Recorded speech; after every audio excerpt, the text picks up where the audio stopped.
Afternoon, everyone. So I was told to speak very loudly. Usually I don't need a microphone. I kind of yell all the time. So unlike my esteemed previous colleague, I don't come from a prestigious academic institution. My academic institution is mainly known for national caliber football teams. So, hey, we're just good.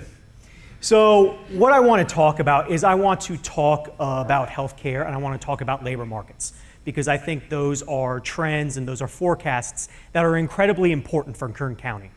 And I first want to focus on healthcare. And so every year, the Robert Woods Johnson Foundation creates something known as county health rankings, where they rank all the counties in California according to different either outcomes, so life expectancy, or different healthcare inputs. And so, as we kind of all expect, out of the 57 counties with data, Kern County doesn't look as good as it should. So we are 46th in length of life, 54th in quality of life, 57th in health behaviors, that's not necessarily a good thing, 52nd in healthcare resources, 51st in socioeconomics, and 52nd in environmental quality, those sorts of things. But they miss a big picture. Again, perhaps the issues we see with health outcomes, so maybe diabetes or length of life or quality of life, are maybe related to the demographics and the unique challenges that our healthcare providers face on a daily basis. And so I want to just show some data. If you look at household healthcare costs, Kern County residents spend about $7,000 more per year than a California household, with about $7,000 less of household income. So we spend more even though we're earning less. About 1/3 of adults in Kern County are considered obese. 1 in 5 adults don't actively monitor their diabetes, which means you don't take care of it every day. It's not good. And then about 1 in 4 individuals don't engage in any physical activity during their leisure time. That's counted as 15 minutes of walking per day. That's bad. So there are some issues, can't deny it. But should we penalize a healthcare system for factors that might be outside of their control? If you ask any healthcare provider, my wife is one and I ask her all the time, probably annoy her too much, the hardest thing they face is changing people's behaviors or facing unique socioeconomic issues. Try getting your 2-year-old to change their diet.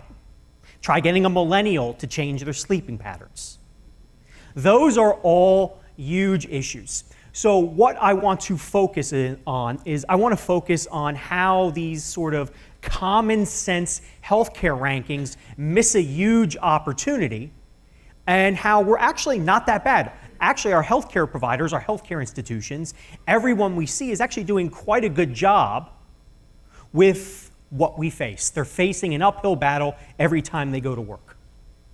And so healthcare efficiency is how our healthcare resources, so the providers, the treatments, the facilities, the spendings, are turned into good health outcomes. And this is all from a paper that Dr. Machek and I are writing that's been conditionally accepted. If I don't screw it up, I probably will. And so pen and paper, so these are the equations utilized. So if you want to start working out if this math is right, and then you do some computer coding, that's the only way I could get it fixed. Or better yet, just treat it as magic. That's the best way to treat what I've been doing, just magic. And so what I want to do is I want to see how outside variables, obesity, household income, smoking, the unemployment rate, child poverty rates, impact healthcare efficiency.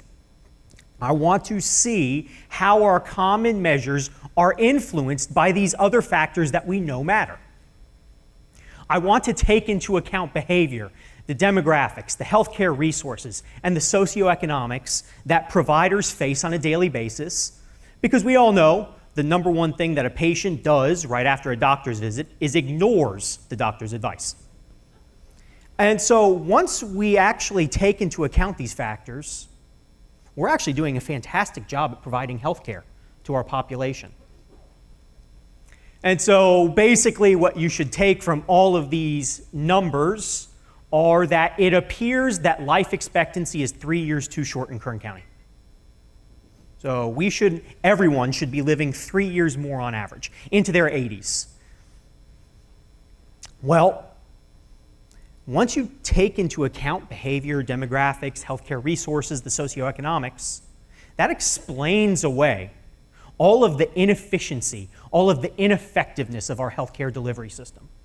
Or, given our healthcare resources in Kern County, if we had any one of the following, demographics, socioeconomics, or behaviors like those of Santa Barbara, men in Kern County would live 2 years longer on average.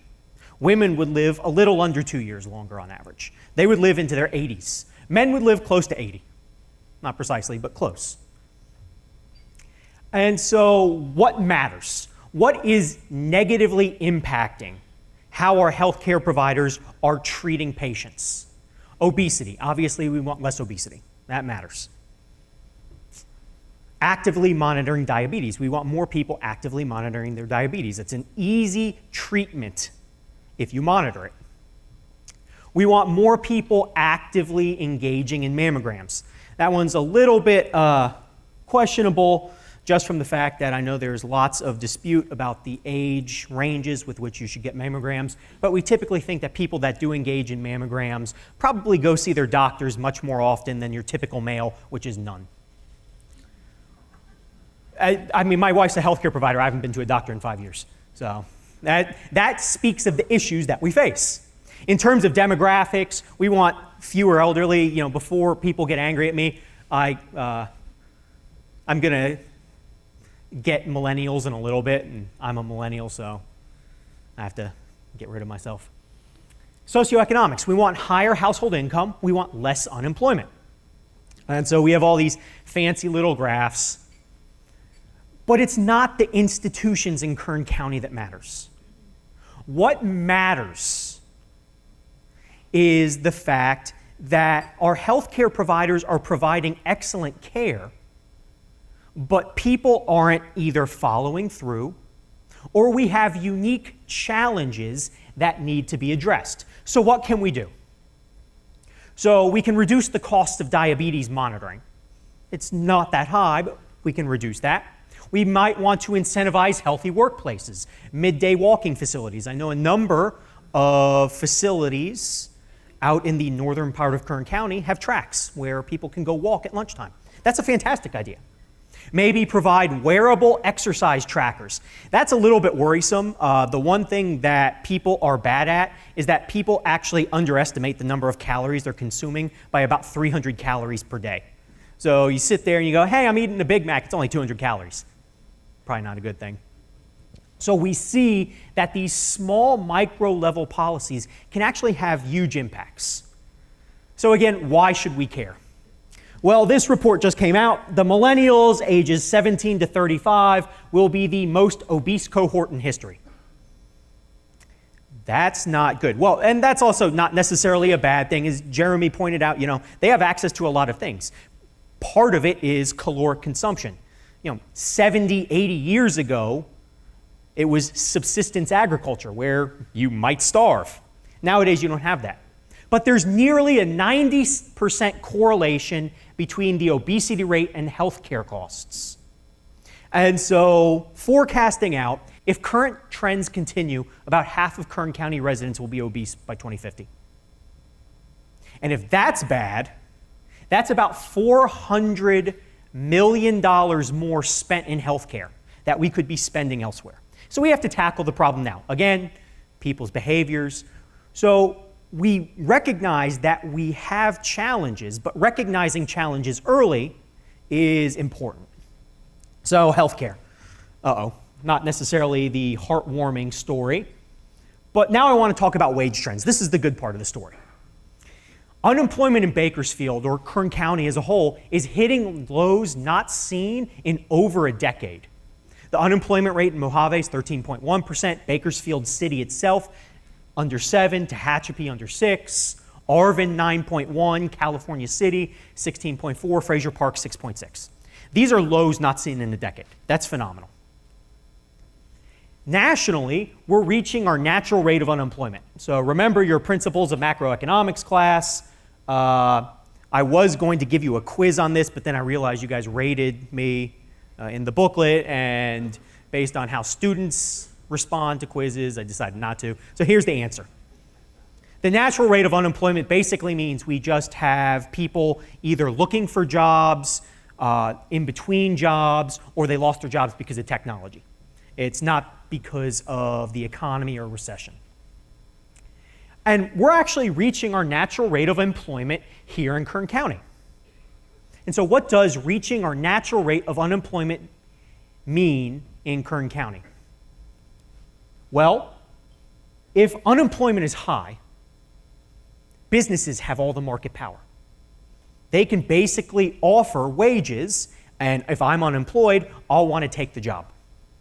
There's a large pool of laborers willing to work. When unemployment is low, a lot more of the bargaining power shifts to the individual workers themselves. What we tend to see is that businesses either have to poach workers from other firms, they do that by offering better wages, better benefits, or they have to poach workers out of the labor force. Again, if I'm not working and you have to induce me to work, you have to pay me a pretty good salary. So we should start to see some upward wage pressures. One limitation, and this is something that we all make a mistake about, is that wages aren't income. The wages I'm paid is not the value of my work. Income are the wages I'm paid plus non-wage benefits. And so, other than males, most males, at least most millennial males, people value health insurance benefits. About $1 of health insurance benefits is worth $1 of wages. Again, except for millennial males who don't value health insurance at all. And so what have we seen? Well, we have wages from 2002 to 2017. So since 2002, accountants have seen an average salary increase of $7 per hour. Construction or extraction supervisors have seen a $6 increase.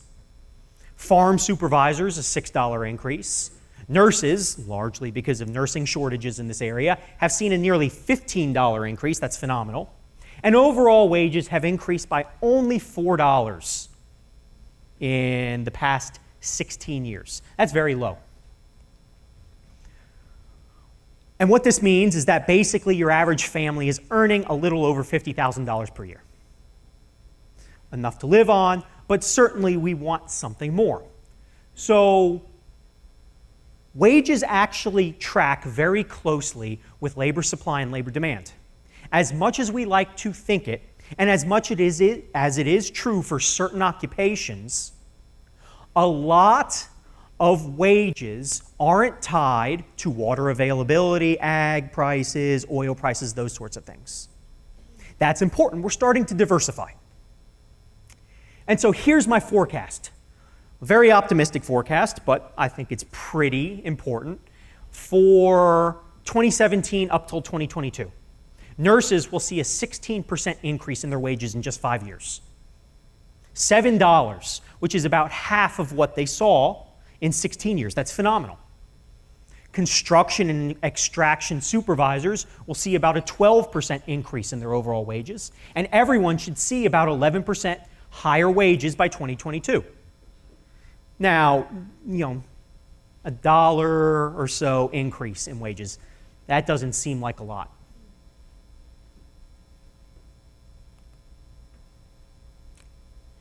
It translates to about $6,000 more per family. That's significant. Why is it significant? $6,000 more is significant. Why? Well, the average household had about $16,000 in credit card debt. So that's average credit card debt. There's families with a lot more. The average household spends about $12,000 per year on groceries. And optimistically, with this extra $6,000, you could afford $25,000 more in housing. That's phenomenal. So what I see for the next 5 years is tremendous upward wage pressures. And I think those will be highly important and highly effective. So thank you, and I now turn it over to my colleague,